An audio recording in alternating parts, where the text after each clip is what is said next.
নরেন্দ্র মোদীর পতন হবে শেখ হাসিনার চেয়ে ভয়ঙ্কর পতন। একটু সময় লাগতে পারে, কিন্তু পছন্দ যেটা ধরেছে ওইটা আর কোনোভাবে অপারেশন করেও মানে আছে না যে শরীরে যদি গা হয় মানে এক্সটার্নাল মানে মেডিকেশন বা মলম বা ইউজ অন আমরা বলি না, কাঁদিয়ে না ফেরার দেশে চলে গেছেন প্রধানমন্ত্রী নরেন্দ্র মোদী। নিজ বাড়িতে অবস্থায় তার মরণ করা হয়। কেন বেছে নিলেন প্রধানমন্ত্রী নরেন্দ্র মোদী?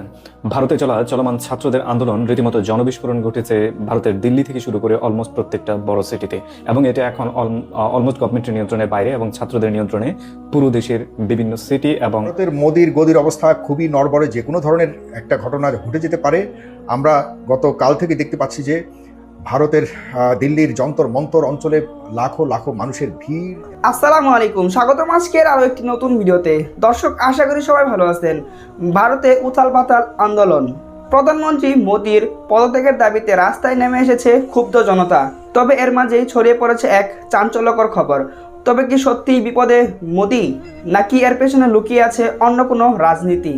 দর্শক, বিস্তারিত জানতে ভিডিওটি শেষ পর্যন্ত দেখুন। মোদীর খেল খতম হয়ে গেল। নমরুদ হয়ে ওঠা, ফেরাউন হয়ে ওঠা নরেন্দ্র মোদী মনে করেছিল কেউ তাকে তার ক্ষমতার মসনদ থেকে সরাতে পারবে না। কিন্তু অবশেষে আজকে দিল্লিতে এমন এক রণক্ষেত্র হয়েছে যে রণক্ষেত্রের হুঙ্কারে, সেই রণক্ষেত্রের তাপে দিল্লির মসনদ ভেঙে চুরমার হয়ে গেল এবং নরেন্দ্র মোদীর সিংহাসন টুকরো টুকরো হয়ে গেল। অভিজিৎ এমন একজন ব্যক্তি, এমন একজন নাম, এই অভিজিতের হাতে নরেন্দ্র মোদীর পতন ঘন্টা বেজে গেল। এই প্রিয় দর্শক, বেলুচিস্তান এবং খাইবার পাখতুনখোয়াতে আমরা দেখেছিলাম যে কিভাবে বিদ্রোহী গোষ্ঠীকে ফান্ডিং করার মাধ্যমে, সমর্থন দেওয়ার মাধ্যমে এই নরেন্দ্র মোদী সরকার, বিজেপি সরকার বিদ্রোহীদেরকে উস্কে দিয়েছিল পাকিস্তানকে ভেঙে টুকরো টুকরো করে দেওয়ার জন্য।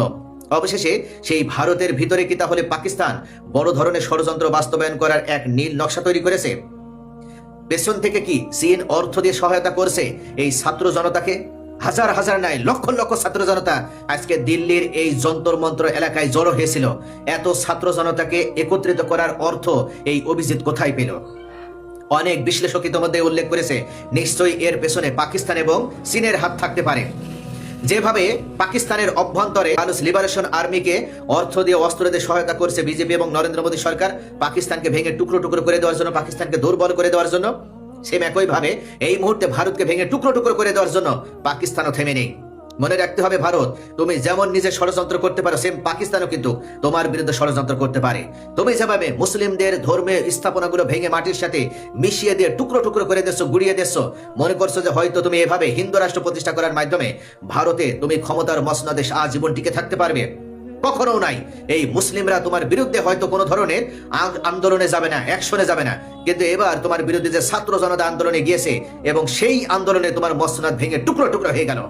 আজকে দীর্ঘ 3 ঘন্টা ধরে দিল্লিতে এই রণক্ষেত্র পরিণত হয়েছিল। দিল্লির এই রণক্ষেত্র শেষ পর্যন্ত পুলিশ নিয়ন্ত্রণ করতে ব্যর্থ হয়েছিল।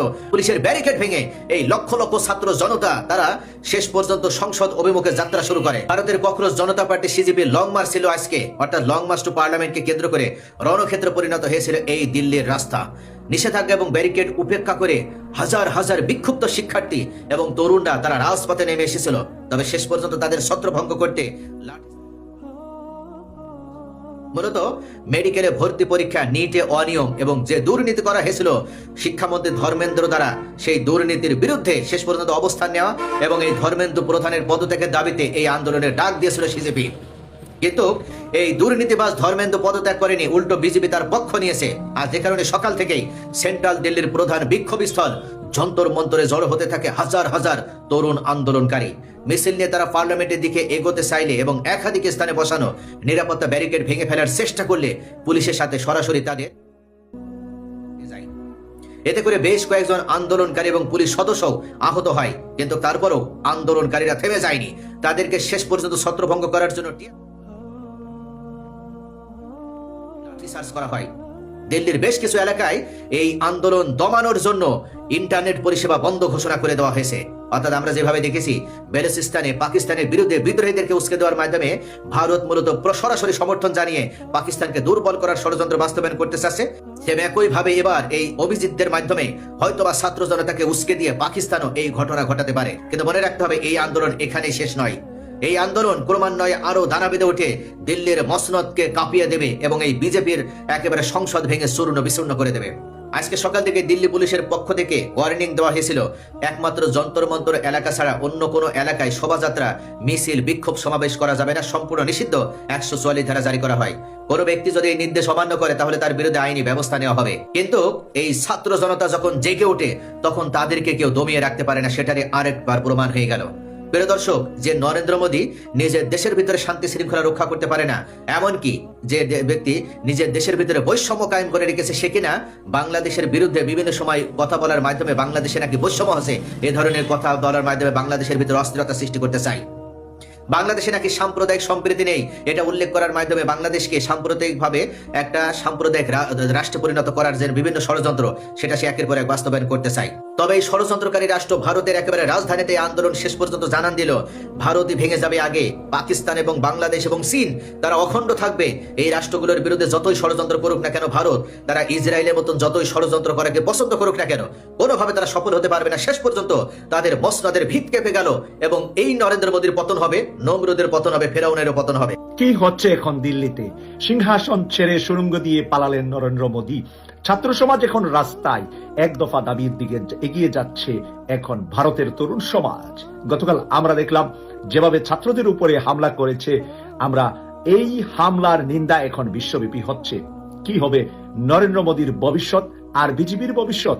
অপরদিকে চায়না এবং বাংলাদেশ এদিক থেকে যেই 7 সিস্টার নিয়ে যেই তারা সমস্যায় আছে, ওই সমস্যার ভিতরেই এখন দিল্লির সিংহাসনের সমস্যা।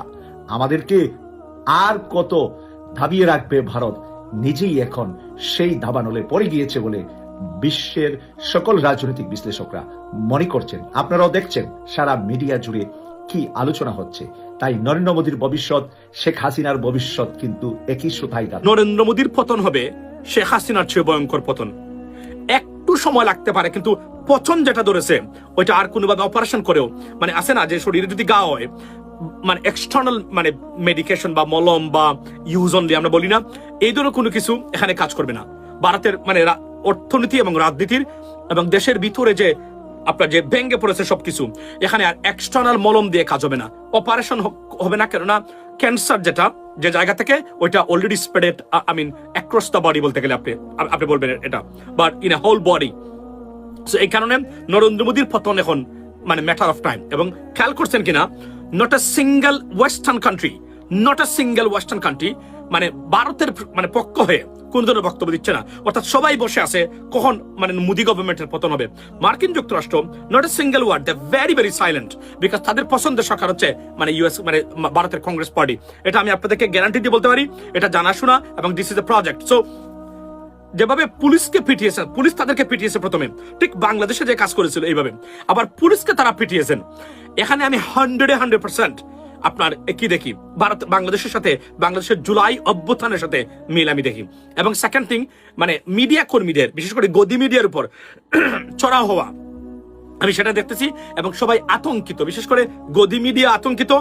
মানে আরএসএস এবং বিজেপি কেন্দ্রিক যত ধরনের প্রতিষ্ঠান এবং গ্রুপ অফ পিপল ছিল, সবাই আতঙ্কে দিন কাটাচ্ছেন এই মুহূর্তে, কখন জানি কি হয়ে যায়। এবং আজকে একটু আগে দেখলাম শাবানা আজমি, যে অ্যাক্ট্রেস ভারতের, উনি এসেছেন। আরো অনেকে, শাহরুখ খানকে দেখলাম মানে বাচ্চাদেরকে পানি খাওয়াচ্ছেন এবং ওনারা বলছেন if JNG rises, you cannot stop them. That's the bottom line. And this is exactly what happens here, ladies and gentlemen. So look like মানে আপনার Indian government, Modi government losing their grip day by day. And আমি বলছি আবারও, এটা পচনটা আমার cancer. প্রথমে একটা জিনিস কি, ধরেন বি এ সুপারস্টিটিয়াস মানুষ, মানে একটু কুসংস্কারজন্য মানুষ আপনি হন, মানে ধরেন আপনি একজন কুসংস্কারে বিশ্বাস করেন অথবা ধর্মীয় হিসাব নিকাশ আপনি বিশ্বাস করেন। এই দুইটা জায়গার মানে ভিত্তির উপরে মানে ভিত্তি করে আমি বলি, নরেন্দ্র মোদী যত মানুষ হত্যা করিয়েছে, যত মানুষকে নির্যাতন করিয়েছে, তার নিজের অর্ডারে, নিজের দেখা গুজরাটের গণহত্যার কথা কখনো বলে যাবেন না। এটা নরেন্দ্র মোদীর ডাইরেক্ট নির্দেশে হয়েছিল, একদম তার পরিকল্পনায়। এগুলা কি আপনি ভুলে যাবেন?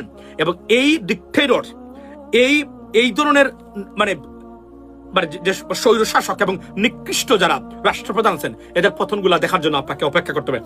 যদিও নরেন্দ্র মোদী সরকার এখন নাও পড়ে, তো ইন্ডিয়া যে পতন ধরেছে, এই পতন আর কোনোভাবে রোকা যাবে না। এবং এখানে অন টপ অফ ইট, মানে ইন্টারন্যাশনাল কমিউনিটি, পার্টিকুলারলি ইউএস গভর্নমেন্টের, they desperately wanted new government in India. এটা আমি আপনাদেরকে বলে দিলাম। এটা ইউনাইটেড স্টেটস, এটা আমেরিকার শুধু স্বার্থে নয়, সারা পৃথিবীর স্বার্থে তারা এটা এই মুহূর্তে এখন চাচ্ছেন। এবং Narendra Modi government has to go and they will be gone. এটা লিখে রাখতে পারেন আজকে আপনি কেননা ইন্ডিয়া লং টাইম এই মানে ডিসক্রিপেন্সিস ওর যেটাকে বলি এই আনস্টেবল সিচুয়েশন, বা আমরা যদি বলি যে খেওস আপরাইজিং, এগুলো মোকাবেলা করে এখানে তাদের হবে না, তারা রাষ্ট্র বিপদগ্রস্ত হবে। কেননা ইন্ডিয়ার পজিশন আর বাংলাদেশের পজিশনটা এক ছিল না। কারণ ইন্ডিয়া পারমাণবিক রাষ্ট্র, মানে শক্তিধর একটা রাষ্ট্র, এখানে স্টেবল গভর্নমেন্ট সবসময় থাকতে হবে। গভর্নমেন্টের ভিতরে আলোচনা হবে, বিরুদ্ধাচরণ হবে, কিন্তু গভর্নমেন্ট কোন অবস্থাতেই মানে মানে আফ্রিকা বা বাংলাদেশে যেভাবে হয়েছে মাসের পর মাস এটা চললে এই মানে ইন্ডিয়া সবচেয়ে বিপর্যয়। এটা ইন্ডিয়ার সিকিউরিটি এজেন্সি জানে, ইন্ডিয়ার বাকি যারা আছে তারাও জানে। সুতরাং পারমাণবিক শক্তিধর একটা রাষ্ট্র যদি কোনো কারণে খেওসে পতিত হয়, ভয়াবহ বিপদে পড়বে মানে ভারতীয় গভর্নমেন্ট। এবং এখান থেকে শিক্ষা নিবেন কিনা বাংলাদেশের রাজনীতিবিদরা আমি জানি না। গরু ছাগল দিয়ে যে মানে হাল চাষ করা যায় না, তার সুস্পষ্ট প্রমাণ হচ্ছে ভারতীয় গভর্নমেন্ট। ভারতের মতো দেশ, এই দেশের একটা রাষ্ট্রপ্রধান একজন মূর্খ লোক। আপনি কল্পনা করেন এই লোকের পরিণতি কি হয়েছে, সেটা পরিণতি কি হবে। It was well predicted, but it took some times. Why?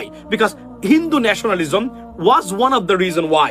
মানে এটা it took times, but now সবকিছু ডিসমান্টল হয়ে গেছে, এখন আর ওই জায়গাতে আর নাই। এবং ভারতের ওই যে একটা আছে না নিকৃষ্ট প্রাণী আসছে, ভারতের ওই যে নাম কি তার, শুভেন্দু না ভুবেন্দু, তার পরিণতিটা কি হয় আপনি দেখবেন।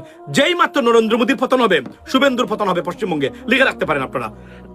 উত্তরপ্রদেশও মানে সেটার মানে পতন হবে, এভাবে চলতে থাকবে কন্টিনিউ। কেননা এই উগ্রবাদ যারা আছে, উগ্রবাদীদের অবস্থান খুবই, আপনারা কল্পনা করতে পারবেন না যে নরেন্দ্র মোদীর পরে আপনার ভারতের প্রধানমন্ত্রী হিসাবে মানে বিজেপি সরকার তারা মানে প্রস্তুত করেছিল কাকে জানেন?